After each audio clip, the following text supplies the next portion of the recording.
Bismillahirrahmanirrahim. Assalamualaikum warahmatullahi wabarakatuh.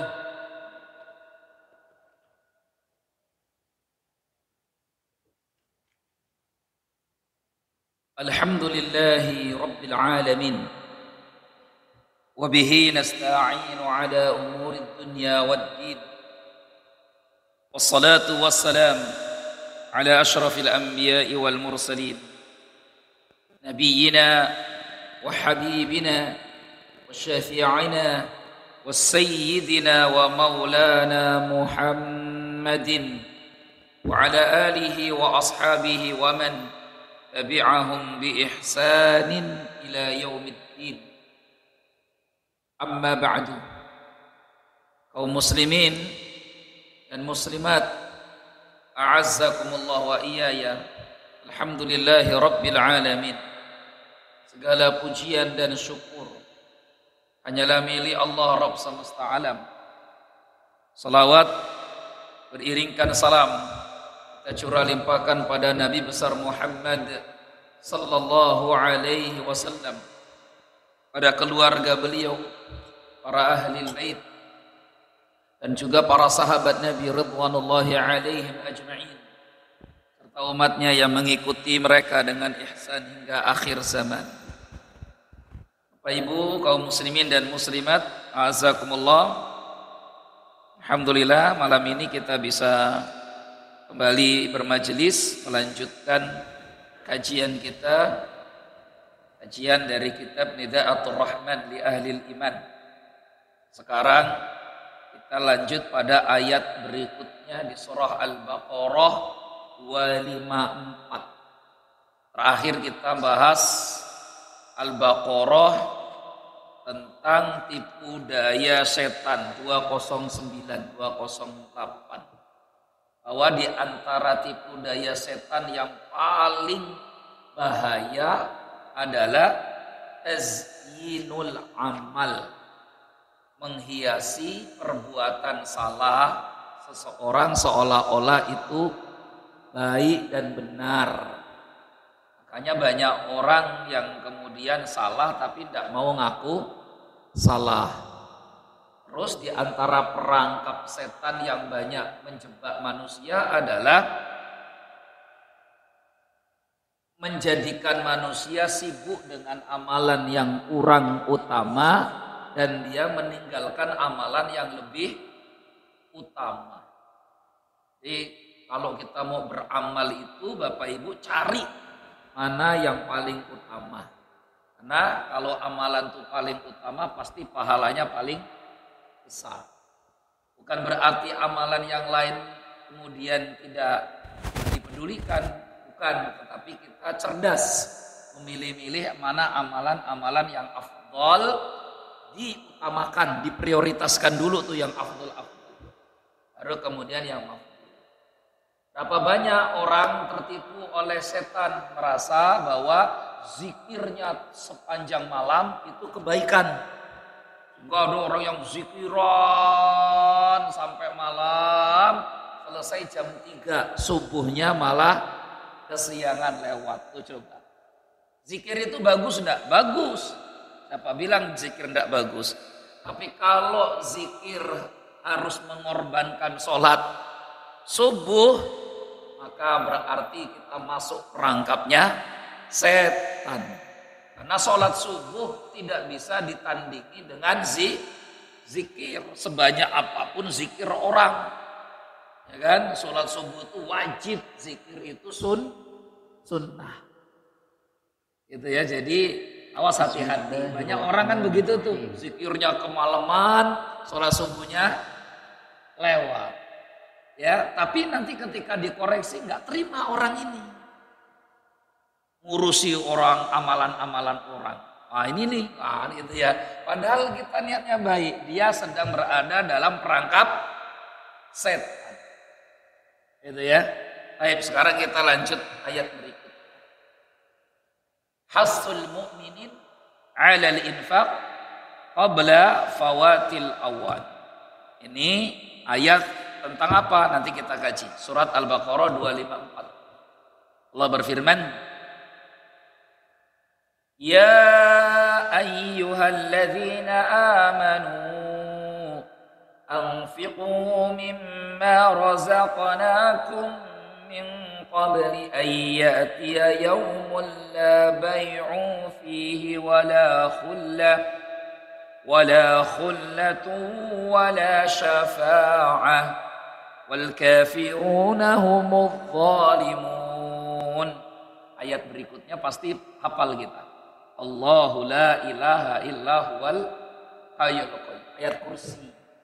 Ayat kursi itu Al-Baqarah 255. Yang ini Al-Baqarah 254. Ya ayyuhalladzina amanu, wahai orang-orang yang beriman. Anfiqu, berinfaklah. Perintah untuk berinfak. Mimma razaqnakum, dari sebagian apa yang Allah rizkikan kepada kalian. Infak itu ada dua Bapak Ibu. Infak yang pertama disebut dengan infak wajib. Infak yang kedua disebut dengan infak sunnah. Kalau infak wajib berarti berdosa orang yang tidak menunaikannya. Contohnya apa? Infak menunaikan zakat fitrah dan zakat harta.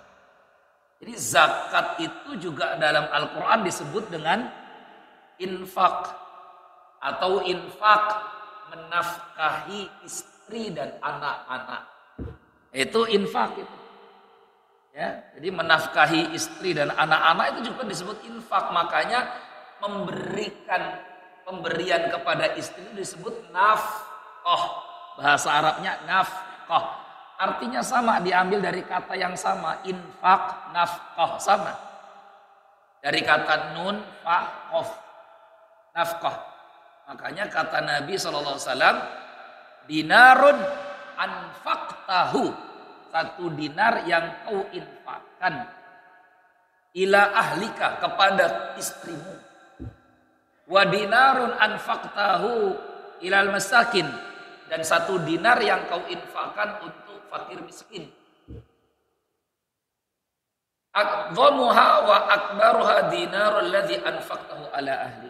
Maka yang paling besar pahalanya adalah harta yang kau infakkan kepada istrimu. Jadi pemberian suami ke istri itu Bapak Ibu, itu pahalanya paling besar, mengalahkan semua infak sedekah yang lain. Infak masjid kalah. Masih lebih besar pahala infak yang dikasih ke istri. Maka jangan pelit-pelit sama istri. Gitu. Ya nggak Bu? Oh, setuju semua tuh di belakang. Setuju. Karena itu pahalanya paling besar. Orang suami itu nggak ngerasa dapat pahala ketika memberikan ke istri. Tapi dia bangga betul kalau sudah bisa bangun masjid kan gitu ya. Ya bangun masjid itu pahalanya besar. Tapi lebih besar pahala infak kepada istri. Tapi jangan dipakai terus dalil ini ya. Kok marahi pelit nanti suaminya. Nggak mau infak malah ngasih istri terus. Ya kan? Ini sekedar tahu saja supaya para suami ini menyadari betul bahwa kalau suami memberikan nafkah kepada istri itu kewajiban. Dan kita berdosa kalau tidak beri. Di samping kewajiban ternyata pahalanya paling besar. Nah, ada infak sunnah. Infak sunnah itu ya sedekah untuk pembangunan masjid, sedekah fakir miskin, yatim, memberi janda, dan sebagainya. Itu namanya infak sunnah. Nah Allah perintahkan kita untuk berinfak di ayat ini. Mimma razaqnakum, dari sebagian apa yang kami rizkikan kepada kalian. Jadi yang namanya infak itu enggak semua harta, enggak. Makanya malah berinfak seluruh harta itu dicela dalam agama. Orang kan bagusnya kan yang paling banyak semua gitu. Ya, tapi jangan berlebih-lebihan, juga jangan terlalu pelit. Gitu ya. Allah berfirman, "Wala taj'al yadaka maghlulatan ila unuqika wala tabsutha kullal bast." Jangan jadikan tanganmu itu seperti mencekek lehermu, artinya jangan terlalu pelit, dan jangan kau bentangkan tanganmu terlalu lebar, artinya jangan terlalu dermawannya sampai saking dermawannya semua dikasih gitu, jangan. Jadi yang biasa-biasa saja. Itu ya. Makanya ayatnya mimma rozaqnakum, dari sebagian yang kami rizkikan kepada mereka. Min qabli ayyatiya yaum, sebelum datangnya hari, la bai'un fih, di mana transaksi di sana tidak berlaku lagi. Hari kapan nih? Hari kiamat pasti. Hari akhirat ini, padang mahsyar ini, di kubur ini. Karena yang namanya padang mahsyar, yang namanya alam barzah, yang namanya hari kiamat itu tidak bisa transaksional, nggak ada. Tapi di dunia masih bisa nggak transaksi, Pak? Masih. Ya, maka Al-Quran memerintahkan untuk berinfak supaya terbebas dari neraka. Karena kalau sudah dapat vonis neraka itu tidak bisa pakai transaksi lagi. Malaikatnya nggak bisa dipakai cincai-cincaian, Pak. Kalau di dunia kan masih bisa baik, masih bisa jual beli, masih bisa transaksi. Transaksi itu namanya baik. Contohnya ini divonis penjara misalkan karena membunuh, menelindas, menyiksa misalkan gitu. Tahu-tahu kok divonis bebas. Nah, ini perlu dicari tahu. Udah nelindas, sudah masukkan ke apa misalkan ya, disiksa, terus macam-macam. Kok bisa bebas? Coba dicek. Jangan-jangan di sana ada bai'. Apa itu bai'? Transaksional. Ya, karena ya bisa saja. Apapun di dunia itu selagi masih punya nafsu dan doyan duit, semuanya bisa transaksi. Malaikat, sorry lah ya. Nah, malaikat tidak diciptakan dengan nafsu, duit, gak butuh malaikat. Nah, manusia ini yang butuh, makanya nggak bisa transaksi sama malaikat di situ ya.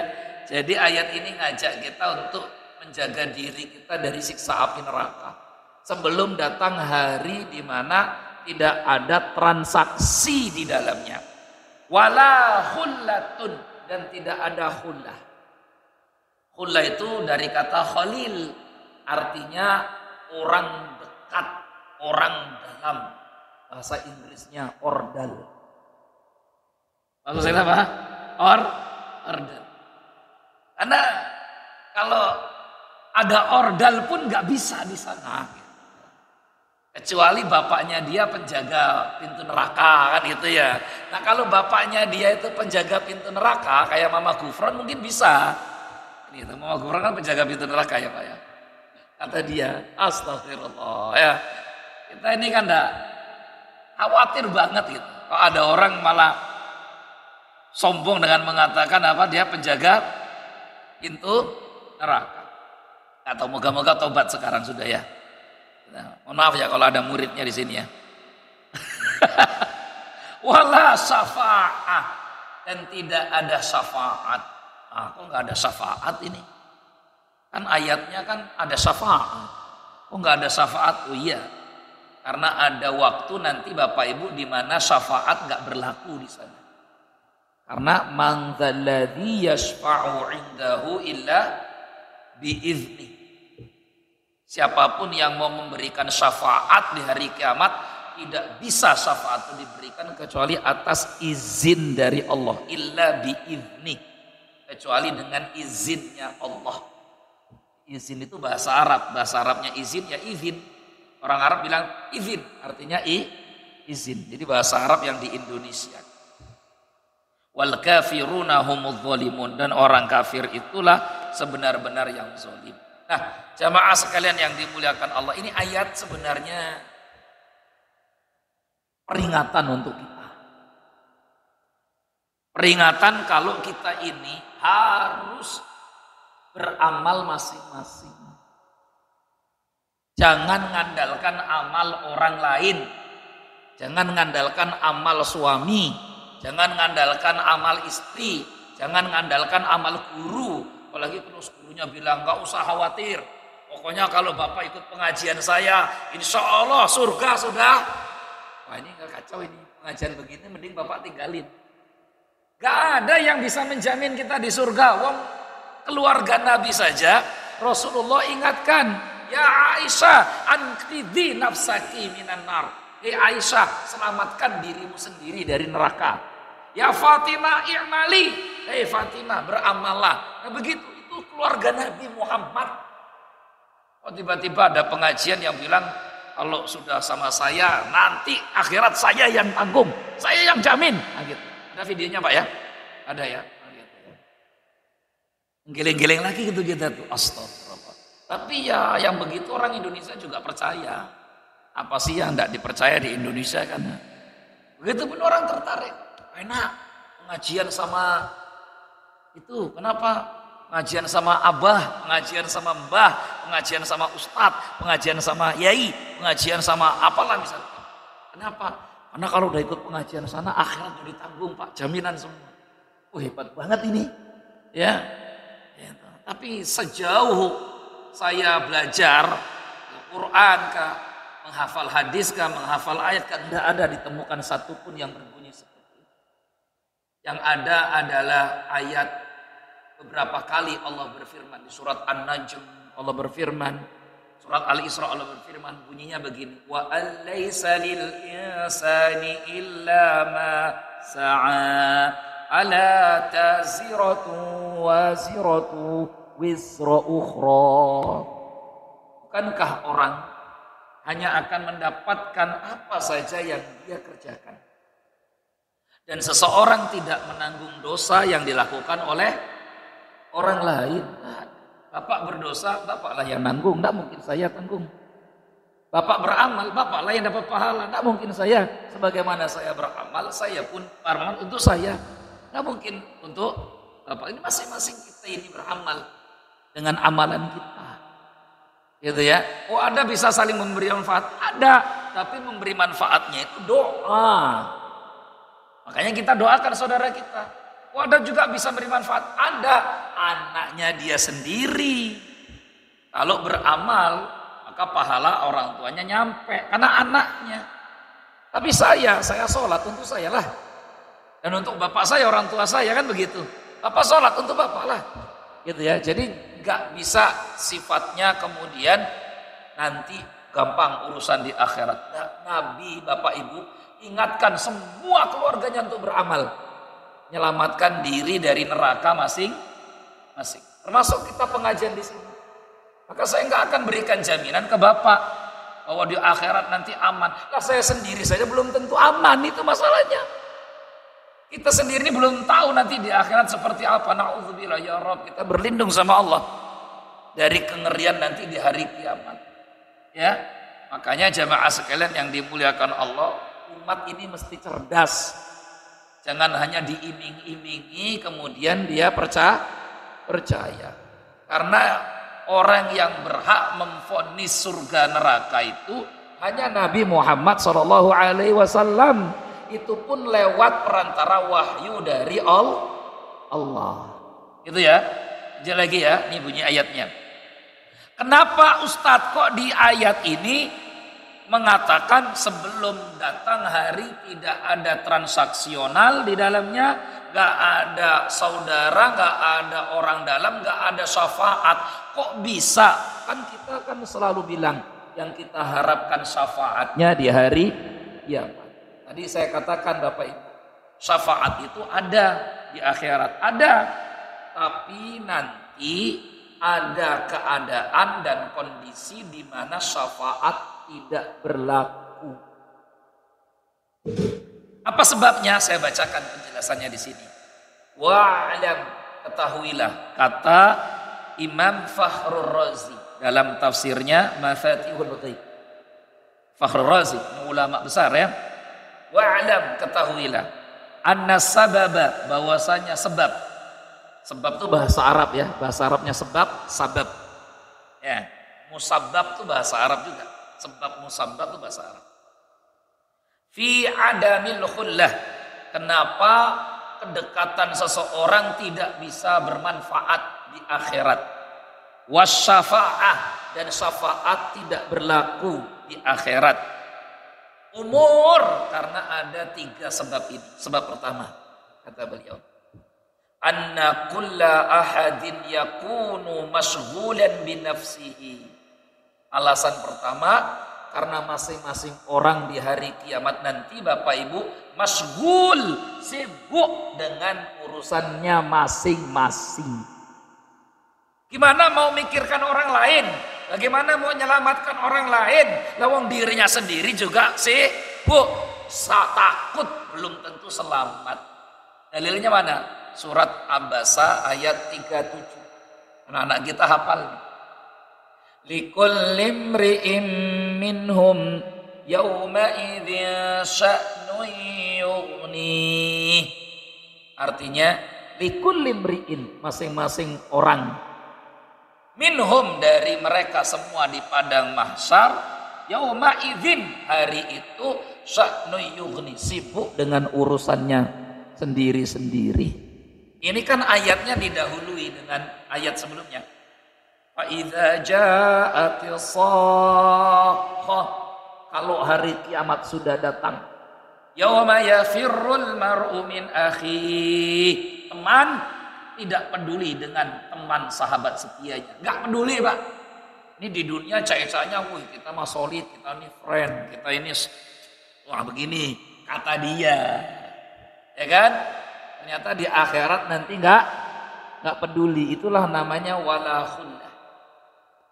Di dunia boleh saja dia bilang begini, solid kak, kita ini friend lah, kita ini setia kawan lah, apalah alasannya. Tapi di akhirat ternyata nggak peduli. Semua masing-masing mikirkan dirinya sendiri. Wa sahibatihi wa banih. Istri tidak peduli suami, suami tidak pedulikan istri, orang tua tidak pedulikan anak. Di hari kiamat nanti. Loh, kan kita ini kan mau minta syafaat dari anak. Saya ulangi sekali lagi. Pada waktu keadaan ini syafaat anak pun nggak berlaku. Ya kan? Nanti ada waktunya, ada, tapi bukan waktu itu. Wa ummihi wa abi, anak nggak pedulikan ummi, ibunya, wa abi, dan bapaknya, masing-masing ngurusi sendiri-sendiri. Saya pernah nyampaikan ya tentang tafsir ayat ini di tafsir Ibnu Katsir dari sahabat Nabi Ibnu Abbas. Saya ngulang sedikit supaya kita nyambung. Itu di tafsir Ibnu Abbas. Ibnu Abbas cerita tentang kejadian di hari kiamat. Ibnu Abbas itu sepupunya Nabi Muhammad, ya, keponakannya Rasulullah dan sepupunya Nabi Muhammad. Jadi orang dekat betul, ulamanya sahabat. Ibnu Abbas mengatakan dalam tafsir Ibnu Katsir ketika menafsirkan ayat ini, masing-masing orang itu nanti sibuk dengan urusan sendiri-sendiri. Ternyata ada seorang laki-laki yang dihisap oleh Allah di hari kiamat. Semua amal dan dosa-dosanya dihisap. Hisap itu artinya dihitung ya Pak ya, bukan disedot, bukan. Itu mah hisap rokok di sini. Dihisap itu artinya dihitung, hisap. Setelah dihisap semua amalannya Bapak Ibu, ternyata orang ini kurang pahala satu saja. Kurang pahala Pak? Satu saja. Di tafsir Ibnu Katsir ya, juz 30 di surat Abasa. Kurang satu. Terus malaikat bilang, kamu kurang satu hasanah, satu kebaikan pahala untuk dapat ampunan dari Allah. Oh ini kan kalau kurang satu itu nolongso banget itu Pak. Ya kan? Itu kalau semua kebaikan sudah dikumpulkan, tinggal kurang satu aja untuk selamat dari neraka, itu lebih menyakitkan. Sama seperti nyalek kurang satu suara gitu loh. Gitu ya. Ini caleg yang satu temennya itu kepilih karena kelebihannya cuma satu suara. Dia 2756, yang kepilih 2757. Wah itu kan menyakitkan banget itu. Masih mending kalah 1000 suara gitu daripada kurangnya cuma satu. Itu waduh, gitu ya. Harapannya kan sebaratnya kalau kalah mending kalah sekalian daripada kalahnya tipis banget. Gitu ya. Nah, ini kurangnya satu. Terus Allah perintahkan ke orang ini, coba kamu cari Siapa orang yang kamu yakin dia mencintai kamu sehingga dia rela dan ikhlas untuk menolong kamu berbagi pahala. Berapa pahalanya butuh? Satu. Satu pahala. Terus dicari-cari sama orang ini. Kira-kira Pak, kalau itu Bapak akan cari siapa dulu? Orang yang Bapak yakin dia paling mencintai Bapak, siap berkorban untuk Bapak. Siapa itu? Ah? Orang tua? Orang tua betul? Ah? Orang tua betul?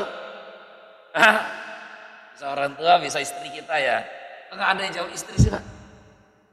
Saya tuh pengen dengar yang jawab itu, siapa itu Pak? Istri. Oh itu senang. Ya, orang tua Pak ya? Istri enggak?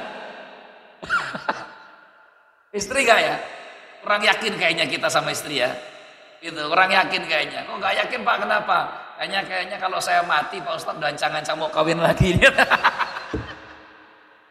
Ya, ternyata di riwayat itu istri yang dicari. Istri. Kenapa enggak bapaknya? Kenapa enggak ibunya? Ya wallahualam mungkin dicari juga, tapi riwayatnya itu nyari istri.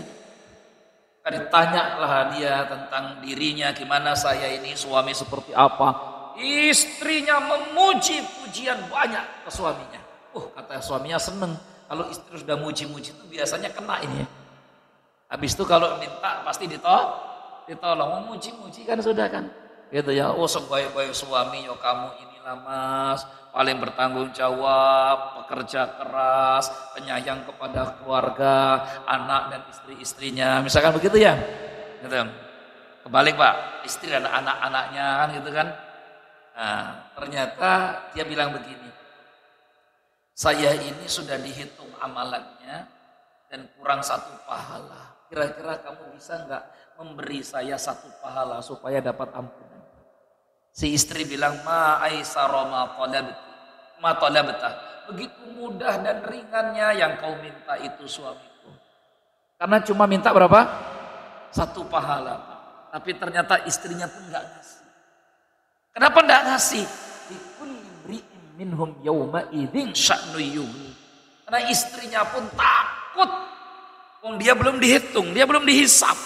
Kalau nanti dihitung ternyata kurang juga pahalanya. Gimana bisa selamat dari siksa api neraka?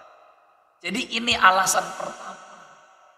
Kenapa kok enggak ada syafaat, enggak ada orang dekat di hari kiamat tuh? Karena ternyata masing-masing sibuk dengan urusannya sendiri-sendiri. Gambarannya beginilah Pak, orang itu kalau dalam keadaan ketakutan itu boro-boro mikirkan orang, dirinya sendiri yang diselamatkan.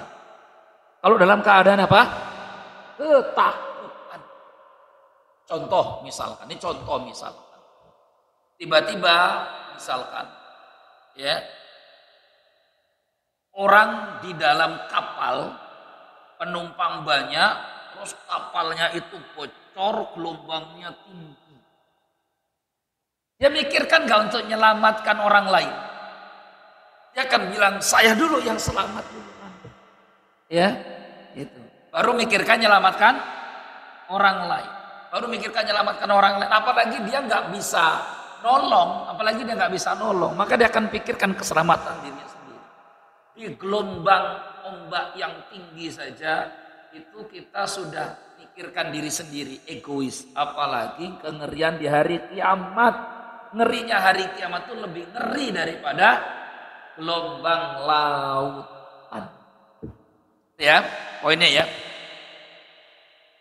Yang kedua alasannya annal khaufa syadida ghalibun ala kulli ahadin.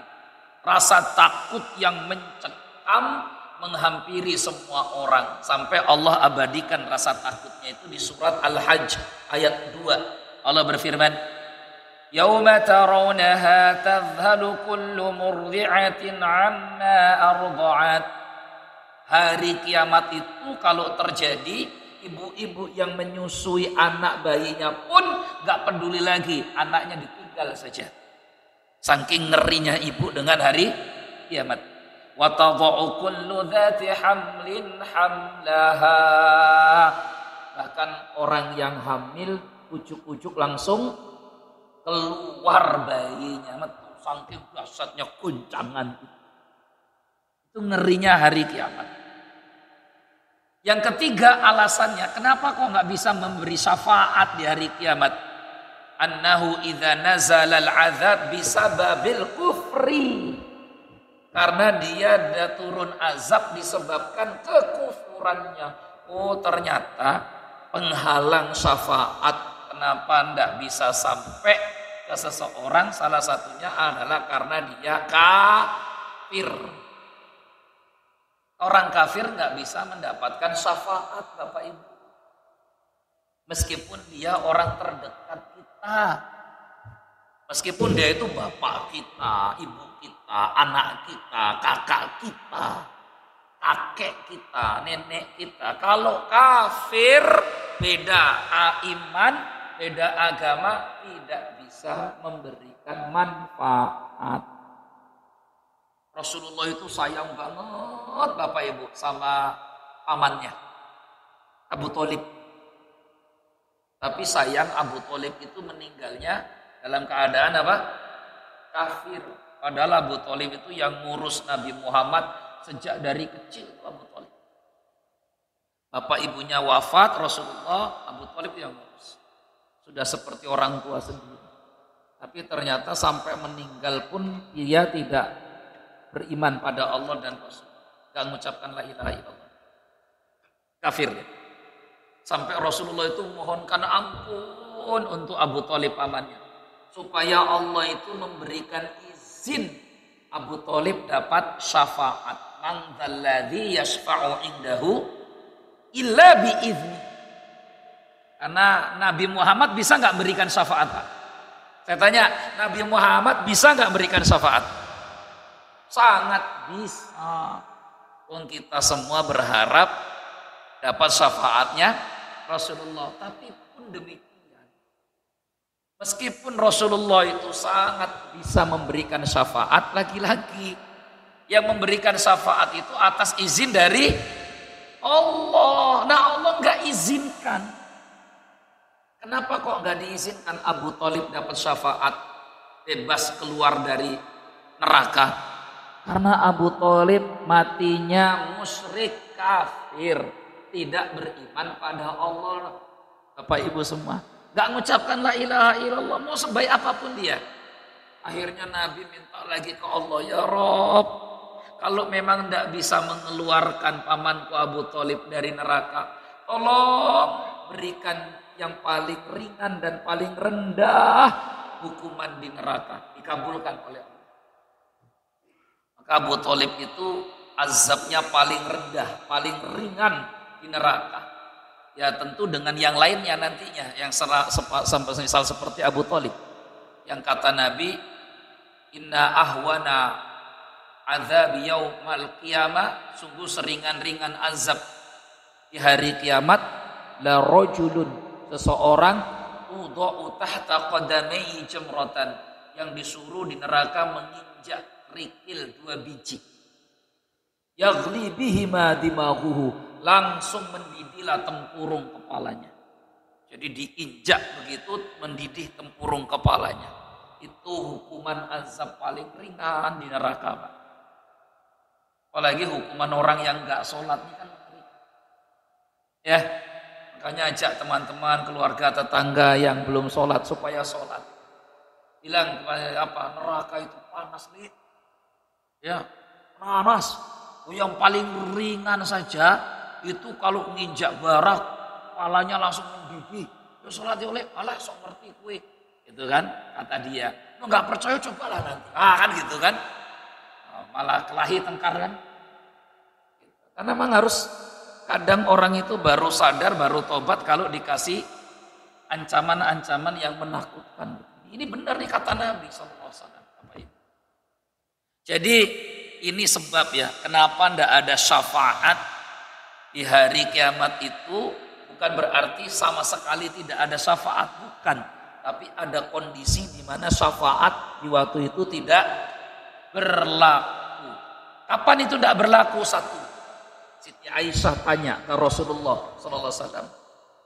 Pada waktu itu Siti Aisyah tanya, ya Rasulullah, adzakarta ahlaka, Ya Rasulullah, apa kelak engkau di hari kiamat bisa menolong keluarga-keluargamu, ingat dengan keluarga-keluargamu? Terus Nabi Muhammad menjawab, amma fi salasatil mawatin fala yadhkuru ahadun ahada. Wahai istriku Aisyah, ketahuilah di akhirat ketika kita berada di 3 tempat ini, maka 3 tempat ini masing-masing hanya mikirkan dirinya sendiri, nggak bisa nolong orang lain termasuk keluarganya. Di 3 tempat ini. Jadi nggak ada syafaat di 3 tempat ini, nggak ada syafaat. Satu, waktu diberi catatan rapot di hari kiamat.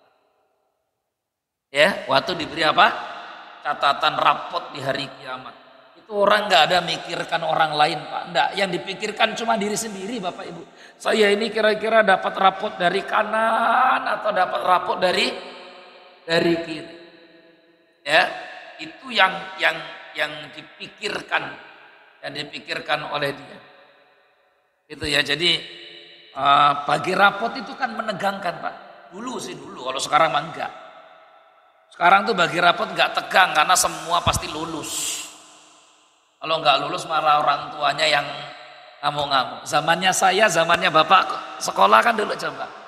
Bagi rapot tuh tegang karena ada yang rapot nilainya merah, ada yang nggak lulus. Gitu ya. Ada teman saya itu SD sampai 12 tahun. Iya.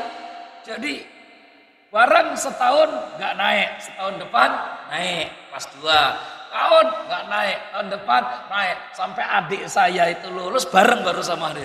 Itu kan selisihnya 6 tahun itu, 7 tahun baru lulus, gitu. Baru sekolah lulus SD langsung bojo ketua, gak ketua. Dulu tuh begitu dulu, nggak usah disebut nama yang takut ada yang kenal di sini misalnya ya. Jadi sampai begitu. Kalau sekarang enggak, itu salah satu menurunnya kualitas pendidikan di Indonesia, Pak. Itu salah satunya. Ya. Kalau dulu nilainya rendah ya rendah, sekarang itu enggak, suruh ngatrol. Ini yang ngomong guru masalahnya, ini ngatrol. Syafaat tuh namanya, syafaat. Syafaat kan gitu, katrol. Katrol. Lagi rapot, enggak tegang-tegang sama sekali, enggak ada. Kenapa? Karena ditekan, harus begitu dari atasnya. Enggak boleh ada yang enggak. Mulai repot itu. Saya ketemu sama orang Jerman, ya, di pesawat ngobrol, tapi bukan pakai bahasa Jerman ya, karena saya nggak bisa bahasa Jerman. Jadi dan dia ini praktisi pendidikan, dia guru. Ya kita ngobrol lah itu, karena perjalanan dari Qatar ke Indonesia sama dia. Saya tanya, gimana pendidikan di Jerman? Bagus pendidikan Jerman. Terus saya tanya, kalau pendidikan di Indonesia menurut Anda gimana? Dia bilang apa? Indonesia itu jelek pendidikan. Di antara jeleknya pendidikan di Indonesia itu, kata dia, sama nih. Indonesia itu nggak ada yang nggak naik kelas. Semua harus naik 7. Sampai terus setelah itu ngobrol, saya foto dulu. Kita foto bareng-bareng ya, tag gitu. Abadikan momen, Pak. Abadikan momen. Itu ya, dan Bapak percaya kalau saya itu ketemu sama orang Jerman, bukan ceceran kauman, bukan ya, dan bukan ceceran pahoman. Emang gitu. Oh iya betul. Kalau di sana enggak, di sana tuh enggak lulus ya enggak lulus, enggak naik enggak naik. Gitu ya.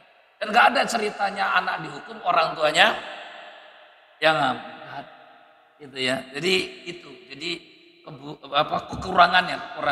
Moga-moga nanti saya itu malah berharap moga-moga bisa dikembalikan seperti dulu lagi. Gitu ya. Nah, baik, kita balik lagi. Tapi orang tua nggak terima juga, biaya udah mahal, tiap bulan bayar, transport bayar. Kalau nggak lulus nggak naik, ya ngamuk dia, bakar sekolahnya. Bakar sekolahnya. Akhirnya ya Allah karim. Baik, kita lanjut lagi. Nah, ini karena berangkat dari ini ya Bapak Ibu ya, berangkat dari kegelisahan. Karena anak SMP ternyata banyak ditemukan belum bisa baca. Ini berangkat dari kegelisahan. Jadi anak SMP banyak ditemukan belum bisa baca. Jangan tanya belum bisa membaca Qur'annya ya. Apalagi itu. Ini belum bisa membaca. Bukan baca Qur'an, bukan. Jadi masih dieja, masih pelan-pelan bacanya gitu ya. Kadang salah bacanya dan sebagainya. Itu berarti kan dari SD-nya enggak. Apalagi jangan ditanya kali-kalian. Silakan tanya sama guru matematika.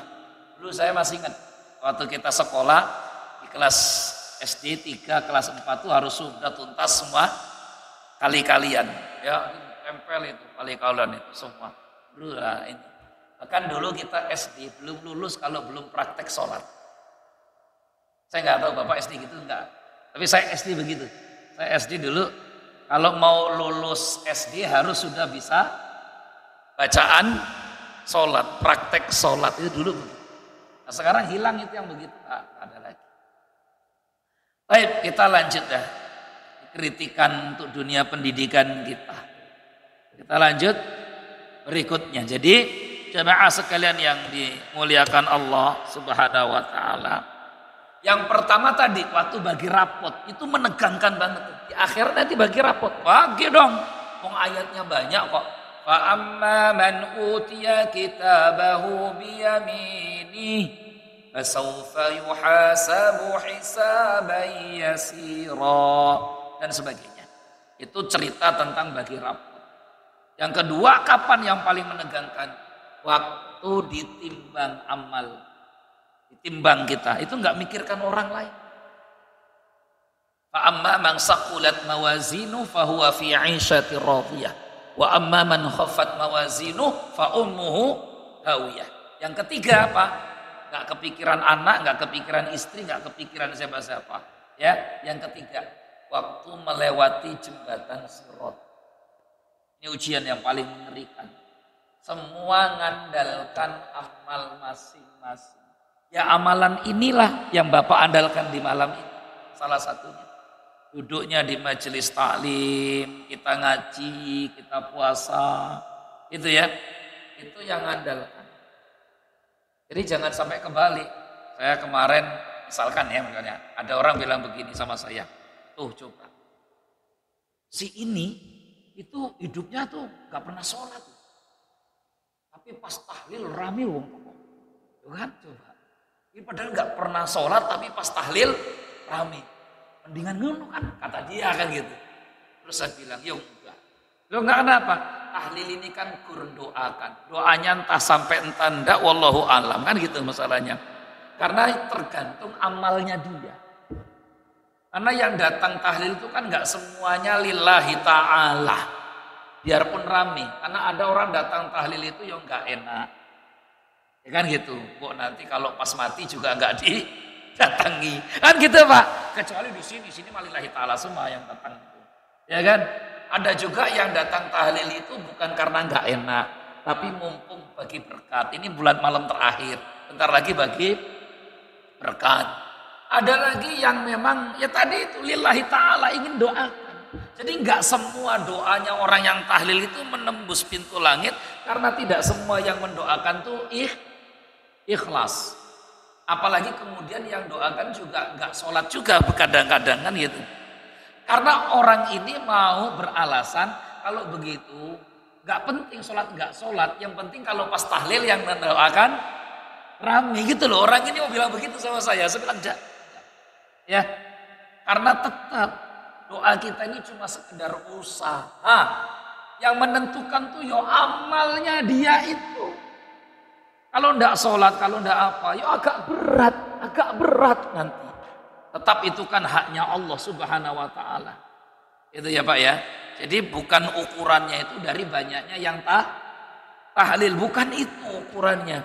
Tapi sejauh mana amal soleh ibadah yang kita lakukan. Apalagi kalau yang meninggal wong kaya, wong sugih, yang makanannya enak-enak itu pasti tahlilnya rame itu Pak. Rame tahlilnya. Mohon maaf, yang meninggal wong melarat, misalkan kirim makanannya di rumah air putih. Kalau yang tadi itu kan ada jusnya, mungkin ada kopinya, ada tehnya, rame. Tapi yang miskin itu kadang yang datang cuma berapa? Kan itu kan ya. Jadi makanya kita boleh saja berharap didoakan, tapi jangan hanya mengandalkan doa, tapi kita mesti mengandalkan apa? Amal soleh kita. Min qabli ayatiya yaumun la bai'un fihi wala khullatu wala syafa'ah. Sebelum datang hari di mana tidak boleh ada transaksi, tidak ada syafaat, tidak ada orang dekat. Itu ya Pak ya. Wallahu a'lam bishawab. Sudah isya ya? Sudah. Jadi ini kajian kita. Ini kajian kita. Jadi kajian kita pada malam ini tentang ajakan untuk berinfak. Kok infak sih Ustaz? Ya. Karena ketika Nabi mengingatkan bahwa penghuni neraka itu paling banyak perempuan, ternyata Nabi ingatkan wanita, tasaddaqna, sedekahlah kalian. Karena kalau ada amalan yang paling cepat menjauhkan kita dari azab, kalau ada ibadah amalan yang menjauhkan kita dari neraka, kalau ada amalan yang menjauhkan kita dari mati su'ul khotimah, amalan itu adalah infak dan sedekah. Infak dan apa Pak? Sedekah. Semoga kita diberikan kemampuan, kemudahan oleh Allah untuk berinfak dan bersedekah. Tentu infak yang wajib dulu, baru kemudian infak sedekah yang sedekah. Baik, itu saja. Subhanakallahumma wa bihamdika asyhadu an la ilaha illa anta astaghfiruka wa atubu ilaik. Allahumma ighfir lana dhunubana wa liwalidina warhamhuma kama rabbayana shighara. Allahumma inna nas'aluka ridhaka wal jannah wa na'udzubika min sakhatika wan nar. Sallallahu ala nabiyyina Muhammadin wa ala alihi wa sahbihi wasallam. Alhamdulillahirabbil alamin. Assalamualaikum warahmatullahi wabarakatuh.